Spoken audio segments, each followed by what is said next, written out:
My first guest this week is Howard Husock. He is a senior executive fellow at the Philanthropy Roundtable, a contributing editor of City Journal, and author of Who Killed Civil Society. Howard, welcome to the show.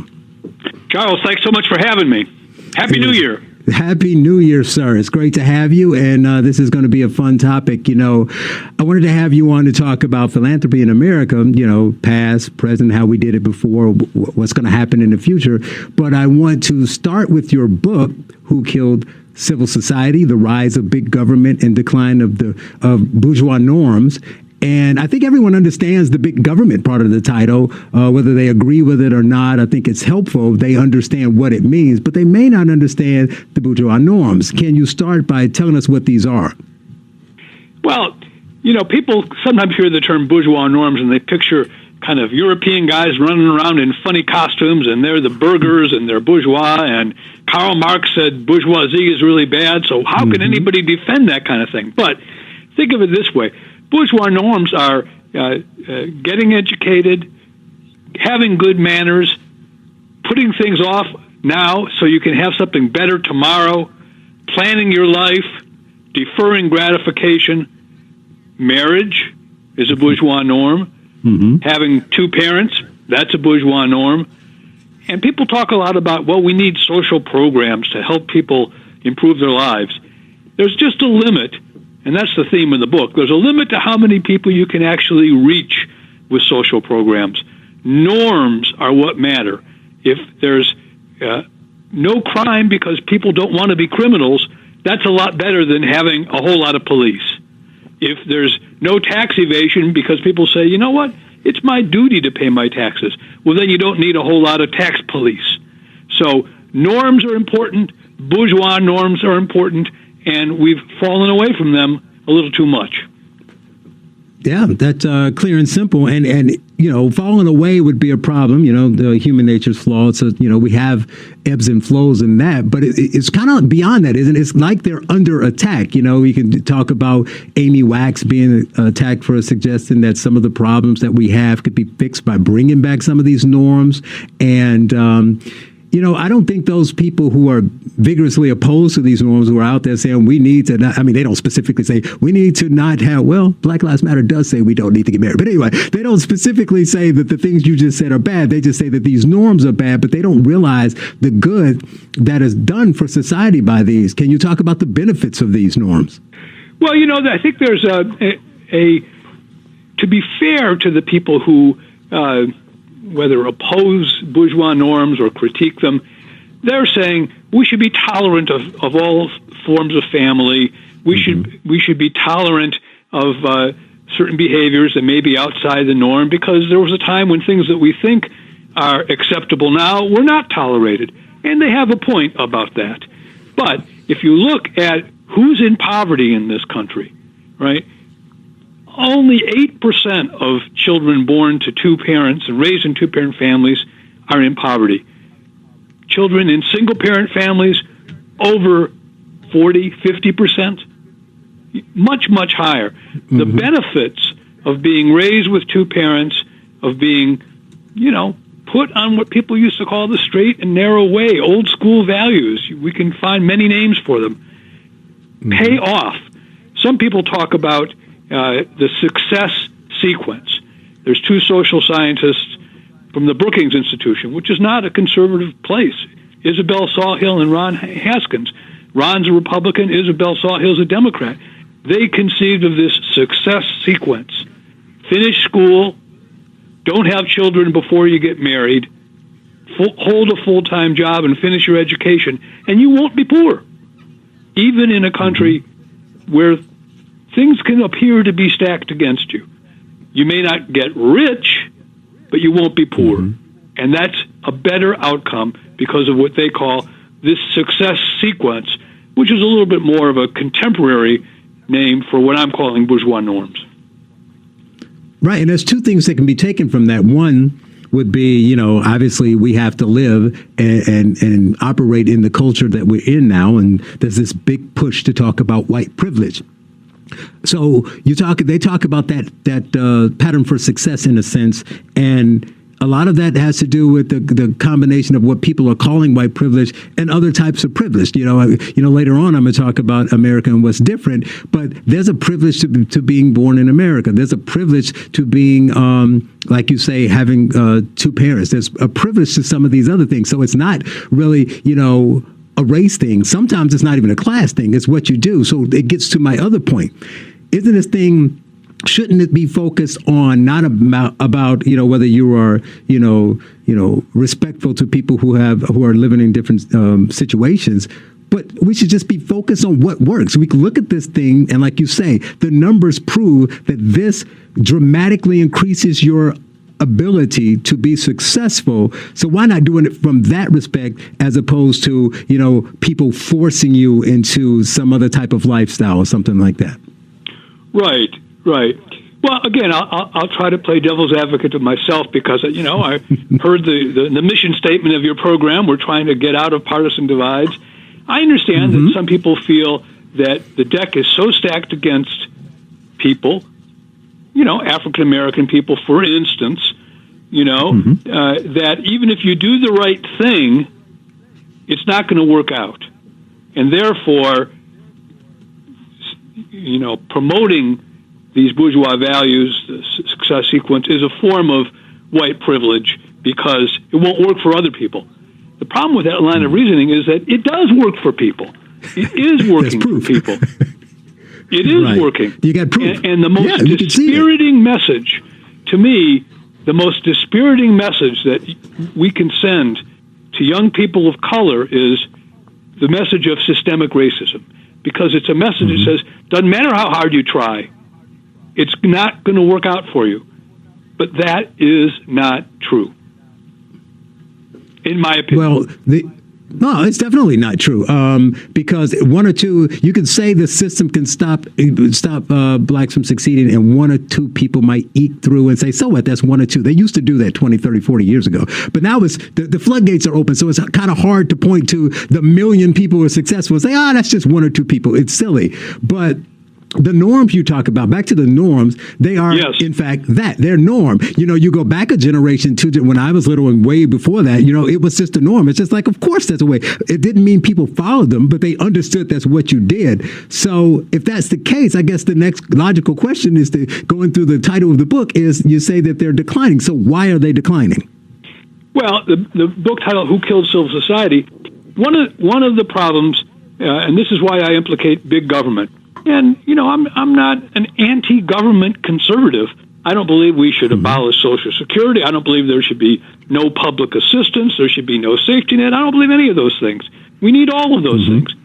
But we also have spent so much of our resources, and this is much less well appreciated, on social programs. And by social programs, I mean programs that are dedicated to helping people who have made mistakes. So we have programs for wayward youth of all kinds, for drug dependency, for alcohol dependency, for teen mothers. And the problem with these is there are never enough of them to correct the vacuum in norms.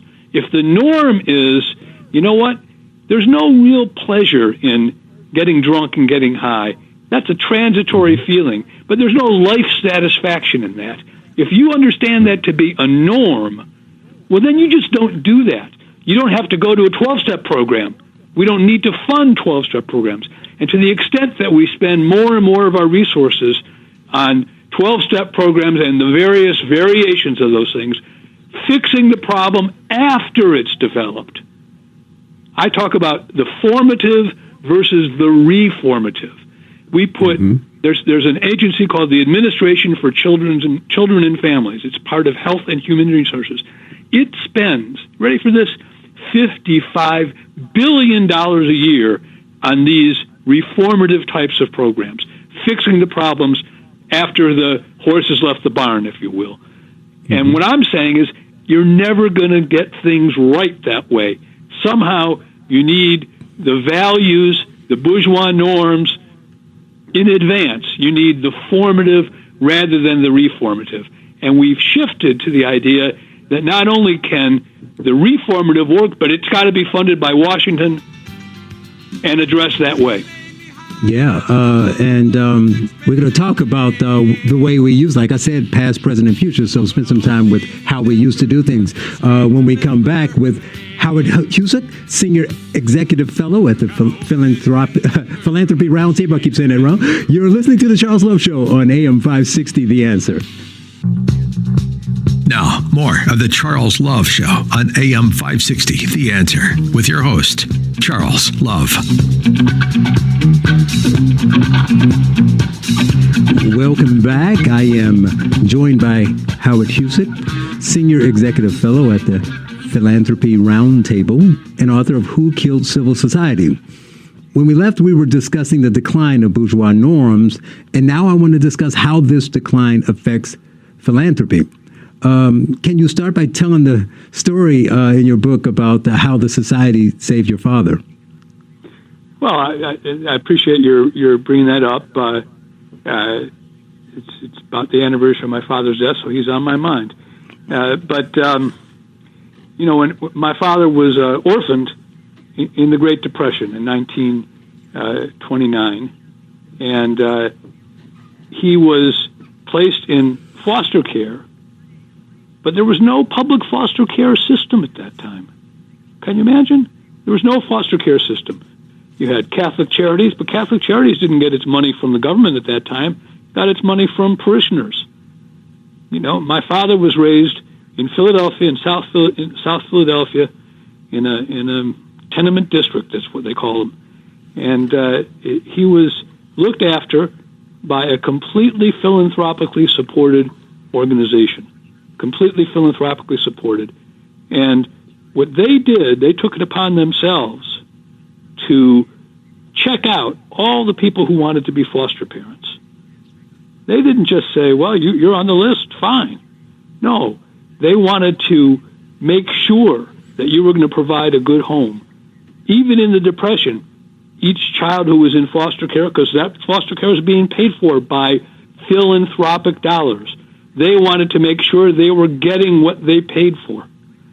Each child had to have his own room, place to study. And a volunteer would visit. So there was a woman named Mrs. Matilda Sternberger. Sounds like something out of the cartoon of some kind, right? She came in a big black Cadillac to the row house in South Philadelphia where my father was living above a barber shop. And she checked up on him. And not only did she make sure he had a good place to sleep and was getting 3 square meals a day, she had a message for him. And it was a message of bourgeois norms. They had a list. She was given a list by the Juvenile Aid Society of Philadelphia, a list of virtues, good manners, honesty, integrity, old-fashioned norms that she said he needed to understand and live by. And she even said, when you grow up and you become successful, you have to be somebody who's ready to give to charity. So this philanthropy of that era was focused, again, on what I call the formative, not the reformative. Let's tell them what we expect, what makes a good person, and what makes a satisfying life, And so philanthropy, private philanthropy, informed that particular social system, foster care, in a whole different way than what we see today.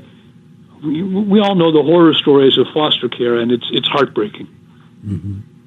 Yeah, and I think that story is important. We hear a lot about the ills of capitalism and rich people being greedy, but this people have always been in need, and the social programs are relatively new, right? I mean, you can talk about, to younger people, the 30s and the 20s, a long time ago, FDR, but you're talking about a lot of life and a lot of people prior to that. And, you can either go back or go forward. A quick example, obviously a lot of people have read Tocqueville's Democracy in America, and he talked about a spirit of association. And I think he highlighted what he saw here because it was unique. And I spent a lot of time talking, because I talk a lot about the culture, talking about how we as Americans are used to seeing what we see, but we can't put it in context. And a quick story, I'd love to hear your opinion on this. Everybody remembers the economic collapse in Venezuela a couple years ago. And at its height, Bloomberg was doing a series of short stories called Life in Caracas. And in it, there was an article said in Caracas, Venezuela, haircut costs 5 bananas and 2 eggs. So this woman was talking about how she bartered, how she took a French baguette to a parking lot and traded it with a guy for something, all this other stuff. It was a really interesting article. People would be compelled by it, read it. But in it, she goes on to telling her story, and then she mentions charity. So I think this woman's about in her 50s, and she said, another thing is, and this is a quote from the article, charity is also something new. I didn't grow up with the traditions of canned food drives and volunteerism that are common in the U.S. Now, parents from kids' schools collect clothes for the poor, and neighbors gather toys for a children's hospital. My friend, a property rights lawyer, delivers homemade soup to the homeless. So to her in Venezuela, she's like, nobody did this stuff before now, and look, now we're doing this. My point is, people don't understand that this is unique here. It is the spirit of association. I would say we probably inherited from the English, to a certain sense in English, and Tocqueville, who was French, understood it to be not French, where everything was kind of more centrally directed. Right. But it certainly has blossomed and been maintained here in the United States. And I'd say just a couple of things about that. One is, whether every hungry person gets that canned food or not, and maybe you need food stamps too, the very effort, the very linkages between and amongst people, the very fact that we get to know each other, no matter what the project, whether it's cleaning up the park or having the food drive, raising money for the school, all of that creates a bond of trust and links between ourselves. It creates community. So whether everybody is served or some people are served, it's an end in itself. It has value. It creates social fabric in our communities. And I'd just like to say something, if I might, about its tradition in the African American community. Because there's a tendency, and I think it's among conservatives, to think that, black people in America are somehow deficient in this way. Right? That they're disorganized. They're not entrepreneurial. What's the matter with them? Well, if you go back to the turn of the century, 20th century, and into the first half of the 20th century, the Great Migration to Chicago, for instance, to Detroit, there was a tremendous profusion of collective effort by African Americans to aim at uplift and to help each other. That's what the Urban League was about. Urban League was called the Urban League because it was aimed at helping people coming from rural areas in the South to adjust to urban life. And it was run by black people of means to help black people of lesser means. There were all sorts of organizations like this, and they eventually were squeezed out by government, just as self-sufficient black neighborhoods, what they called the black metropolis in Chicago or Bronzeville, got wiped out for public housing. So, the idea that this collective spirit of association is somehow, did not extend to African Americans, read your history. Right, without a doubt. In my writings against the 1619 Project, one of them was about medical inequalities, and I talked about how when blacks became nurses and doctors and all those things, how they created their own version of the AMA and how they took it upon themselves to help people in their community that weren't being helped by the government or even by these white organizations. So that's totally true. But I wanted to point out about America because you're right, developing it from Britain, but there's still a very few places. It's important. I want to put a fine point on that. There's very few places. Even today, I have friends from Ghana who are in their 30s and they grew up there and they said, we didn't have people. I mean, if you were poor and you were on the street, you were just poor. There were no organizations to help you. Right. And then you talk about, there's areas in the Middle East. I think it's rare in the world is what I'm saying. And then, there's places like China where you just can't even do it if you wanted to. Oh, that's right. When people ask me, what is civil society anyhow? You wrote a book called Who Killed Society? Civil Society. What the heck is civil society? And my kind of, cynical answer is, it's everything that's illegal in China. Boy Scouts, YMCA, Boys and Girls Clubs, you can't have any of that stuff because the state doesn't want any association that is not controlled by the state. And guess what? That extends to churches. If you're a Christian in China, you hide in what they called home churches, and you hide your light under a bushel too. So Right. China is what bans civil society. Civil society is synonymous with our liberty. Yeah. And that's why I think that's important to talk about, from a standpoint, because a lot of what we hear in America is a comparison to X, but they only compare our bad to everyone else's good. So, I talk a lot about context, and that's important. But coming up, I want to talk about the differences between private charity and what the government does with Howard Husock, Senior Executive Fellow at Philanthropy Roundtable. You're listening to The Charles Love Show on AM 560, The Answer. Nothing else matters.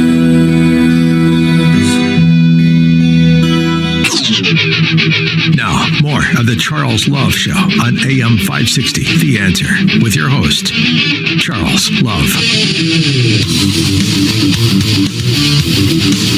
Welcome back. We're talking philanthropy with Howard Husock, Senior Executive Fellow at the Philanthropy Roundtable and author of Who Killed Civil Society. In the last segment, we were discussing how those in need were helped prior to the rise of government. But at some point, these attitudes changed. So can you tell us what caused this shift from private to public giving?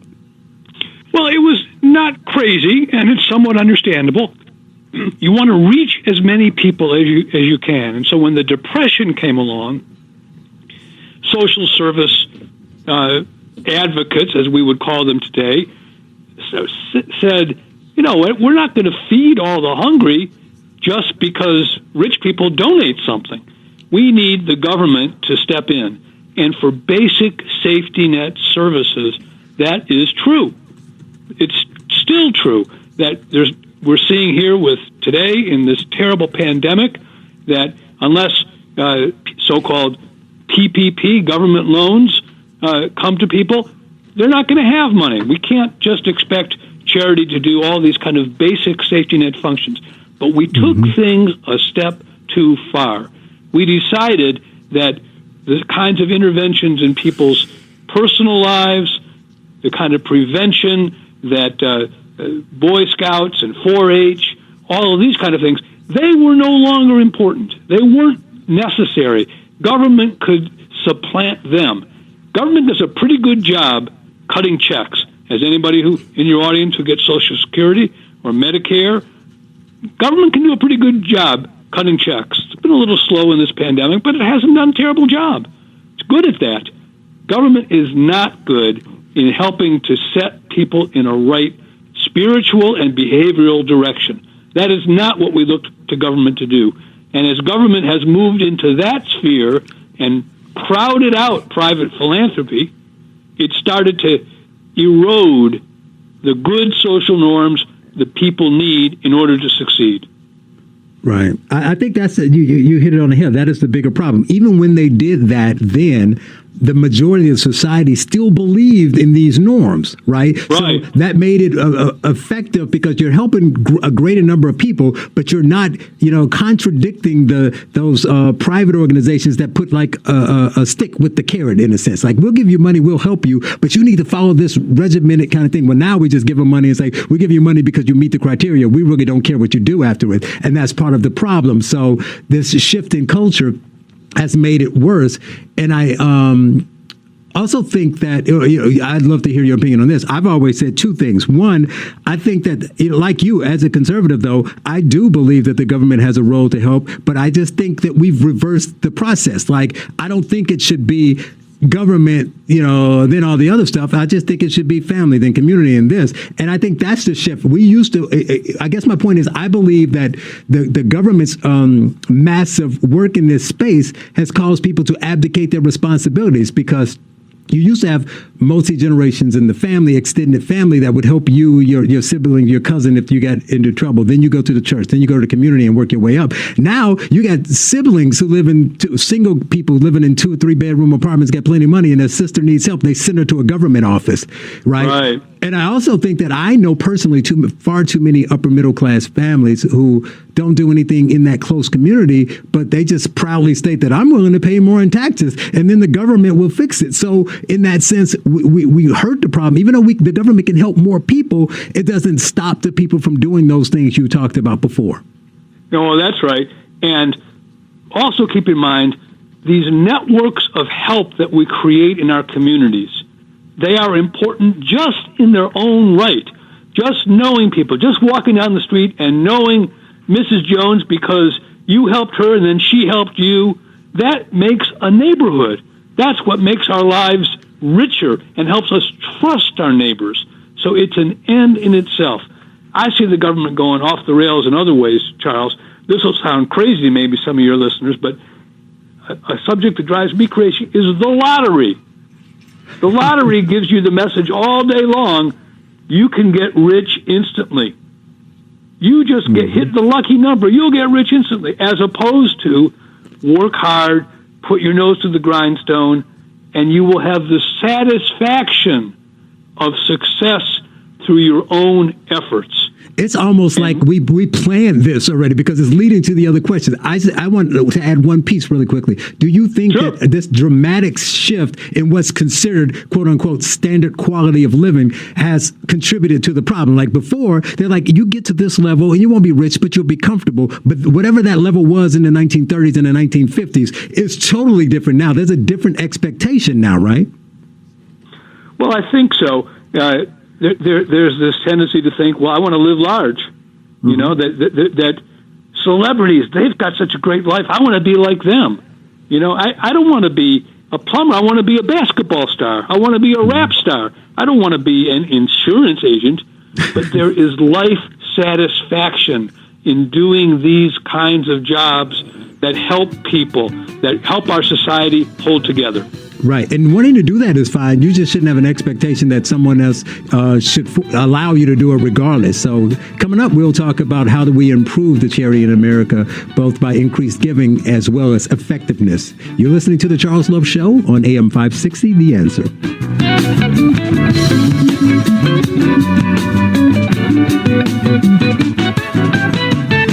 The Charles Love Show continues on AM 560, The Answer. Here's Charles Love. Welcome back to the show. We are talking with Howard Husock, Senior Executive Fellow at Philanthropy Roundtable and author of Who Killed Civil Society. So we discussed how civil society and bourgeois norms are on life support, and I want to ask, how can we save it? Well, I think we save it through our own actions, our own, in our own families, for one thing. Let's get back to your point about personal responsibility and not looking to others. We restore bourgeois norms by raising our children that way, by telling them that the reason you don't use drugs is not because drugs are legal or illegal, but because you don't get life satisfaction that way. You get life satisfaction through steady, incremental progress, saving, improving your own skills. Those are the bourgeois norms. And we have to teach them to our children. That's what the Bible says, teach your children. And you still have to do that. And I think that comes first and foremost. Then within our communities, we have our charitable dollars. And we know that religious institutions can support bourgeois norms. We know we hear that from the pulpit more than we hear other messages from other places. And so I think, religious institutions remain the largest destination for charitable dollars in the United States. They get the largest percentage of the $400 billion. Yes, you heard that figure right. Americans give $400 billion to charity every year, and churches, synagogues, mosques, they get the largest share of that. And we need to continue that, if not to increase it. If you don't hear that bourgeois norms message from the pulpit, well, then maybe you find another congregation. I don't know. But we have competition in the United States. You don't like one ministry, you find another one, right? Mm-hmm. But so you're the destination of your own charitable dollars, helping your own school parent-teacher organization. People talk about some schools have more resources than others.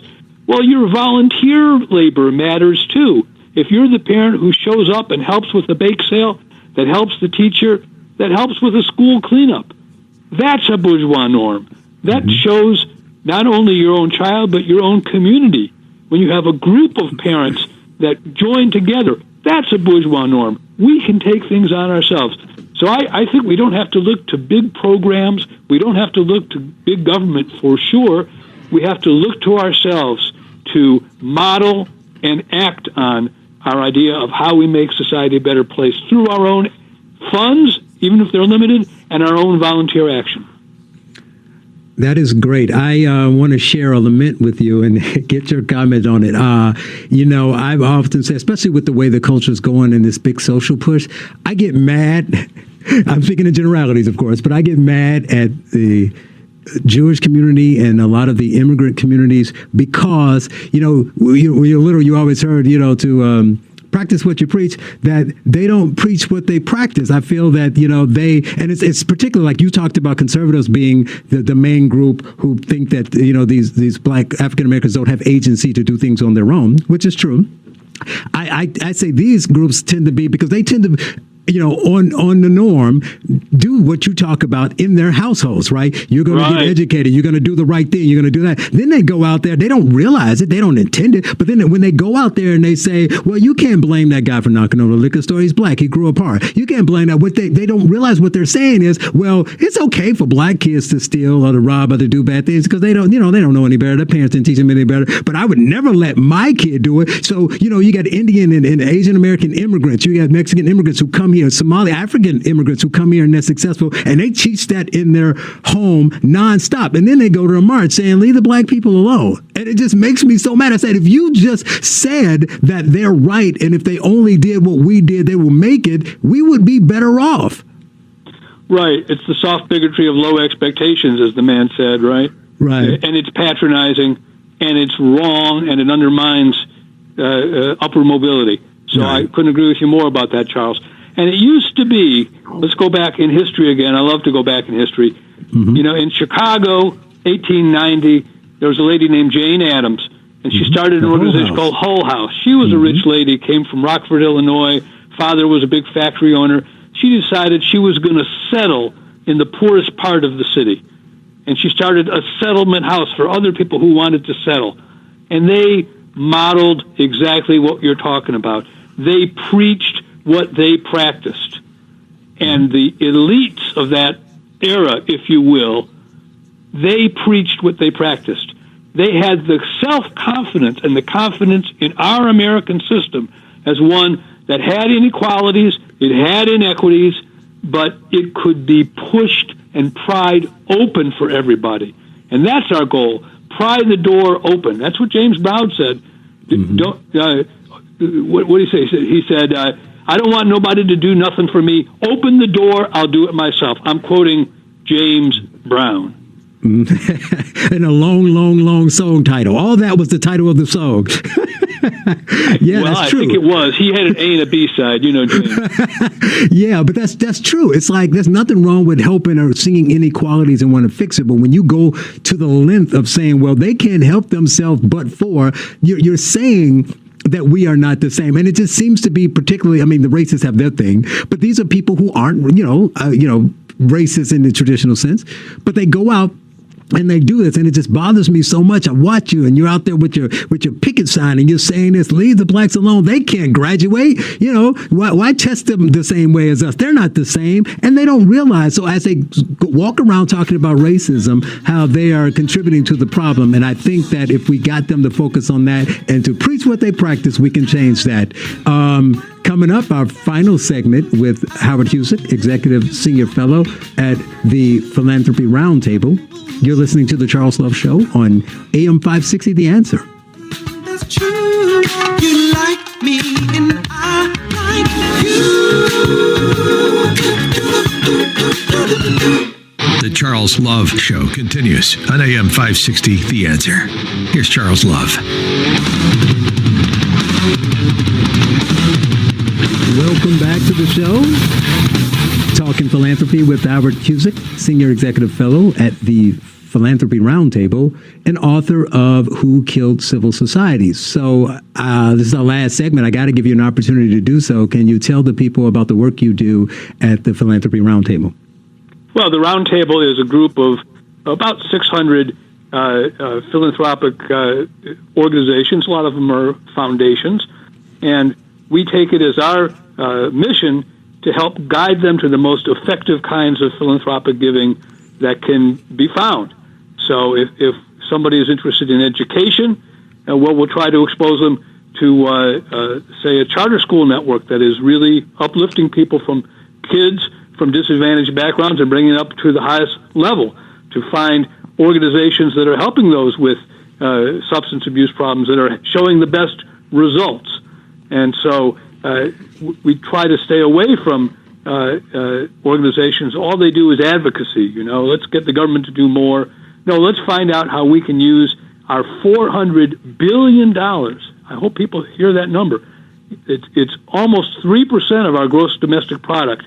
It's twice as much as England and 4 times as much as anybody in the European community, to your point about our tradition, to get them to use that money most effectively, to guide them to the places where it will bear the most fruit.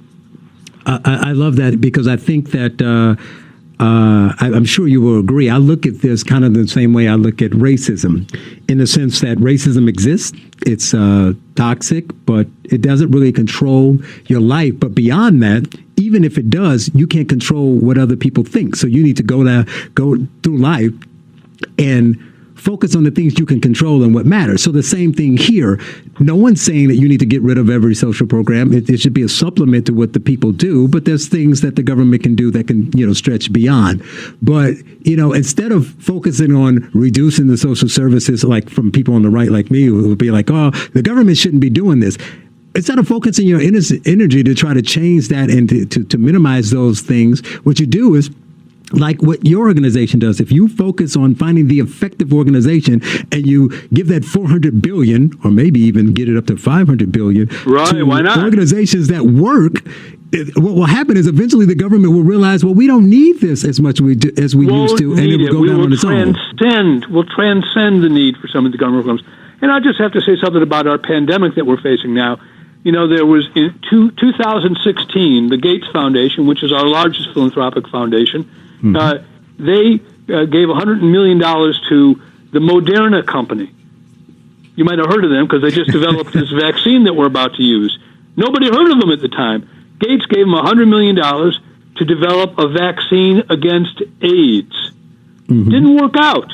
They didn't develop that vaccine. But what they did was to work on the mRNA technology, this new technology that's created this new generation of vaccines, and it's being applied now to save lives. And so the fact that this foundation was willing to take a flyer out of the blue, yeah, we'll try that. You know what they were asking in return? The right to distribute that HIV/AIDS vaccine in Africa at no charge to people.